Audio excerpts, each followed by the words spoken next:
Hello mga ka-friending. For today's video nga ay ayan, samahan nyo kami din sa aming bagong mini vlog. Alas 6 na nga pala ng hapon niya, napapasok na nga sa trabaho itong aking asawa. At syempre mga ka-friending, magpapaalam muna yan kay Talilin. Alas 6 pa lang talaga ng hapon yan mga ka-friending, pero parang alas 7 na, madilim na kasi sa labas. Dati talaga mga ka-friending, sa tuwing aalis itong aking asawa ay nagngangangal-ngal itong si Talilin. Pero nitong huli nga mga ka-friending ay nasanay na din, kaya hindi na siya naiyak sa tuwing aalis ang kanyang tatay. Tamang babay-babay na lang siya. Samantalang dati nga mga ka-friending, naku po, may pagulong-gulong pa. So fast forward na nga tayo mga ka-friending, nung makatulog na nga itong si Talilin, etong mga plato naman ng aking inasikaso. Agad-agad ko nga hinugasan yan mga ka-friending, baka magising na naman si Talilin dahil wala ako sa kanyang tabi. Madaling-madali nga ako sa paghuhugas ng plato mga ka-friending dahil meron akong balak linisin ngayon. At mga ka-friending, eto pala ang part 2 ng aking linis serye kahapon. Kaya tara mga ka-friending, samahan nyo sana kami ulit din sa aming linis-linis serye. Bago pa nga ako maglinis mga ka-friending, syempre uunahin naman agad natin itong ating mga plato. Dahil mga ka-friending, kapag natagalan niya ng imbak dyan sa lababo ay pinagpupugaran nga ng mga langgam. Kaya din sa amin mga ka-friendly, bago pa dumating ang mga langgam ay kailangan mauna ka na.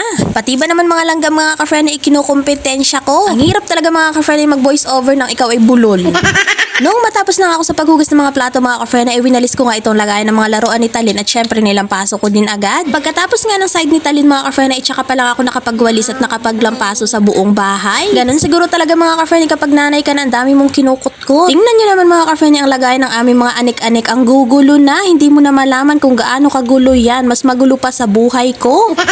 Kaya mga ka-friendly, eto nga ang aking uunahing lilinisin ngayong gabi. Ilang araw ko na nga binabalak linisin yan mga ka-friendly, pero ngayon nga lang natuloy. Sa sobrang gulo na nga mga ka-friendly at ang dami na din ng alikabok, kaya naisipan ko ang linisin na yan. Dati talaga mga ka-friendly, nasa babayan ng salamin, doon nga yan nakalagay sa gilid ng Jorobox, pero inilipat ko nga yan sa taas dahil mayat maya nga ako linis ng linis. Simula kasi nung natutong maglakad si Talin mga ka-friendly, naku po, mayat maya niya pinagkakalat ang laman ng mga divider na yan. Kaya talaga mga ka-friendly, nag-decide na nga akong iakyat yan dahil nakakapagod na ang mayat maya ligpit. At syempre mga ka-friendly, may mga bagay din kasi dyan na medyo mga matutulis at baka makuha nga ni Talin at maisubo pa. 2 years old na nga si Talin ngayon mga ka-friendly, pero mahilig pa din siyang magsubo-subo ng kung ano-anong mga bagay. Kaya isa din yun sa dahilan mga ka-friendly, kaya inakyat ko nga yung aming mga lagayan ng anik-anik na yan. Ibababa ko na lang yan ulit mga ka-friendly kapag mga 5 years old na si Talin.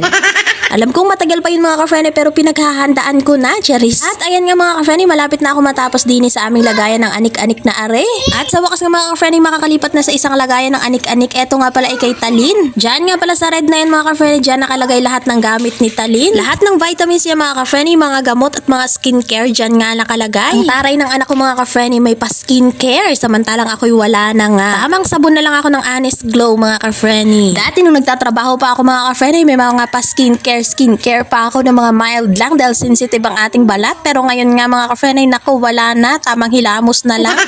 At nung matapos na nga ako sa paglilinis mga ka-friendly, ayan na nga ang itsura. Hindi man ganun ka-organized tingnan, pero kahit papano nabawas-bawasan ang sobrang gulo. Sa totoo lang mga ka-friendly, kapag magulo ang bahay, naku po, umiinit ang aking ulo. Charis-charis lang mga ka-friendly. Ang totoo pala talaga niyan mga ka-friendly, kapag may anak ka na nga pala ay hindi mo talaga ma-maintain ang kalinisan na iyong bahay. Dahil may anak ka nga mga ka-friendly na taga-kala. Kaya sa mga ka-friendly ko dyan, huwag nyo sanang husgahan ng isang nanay kapag ang kanyang bahay ay makalat. Sa true lang talaga mga ka-friendly. Dahil hindi nyo naman alam ang buhay ng isang nanay kung ano ang ginagawa niya sa loob ng isang araw. Kaya sana bago tayo manghusga ay maghunos dili muna tayo.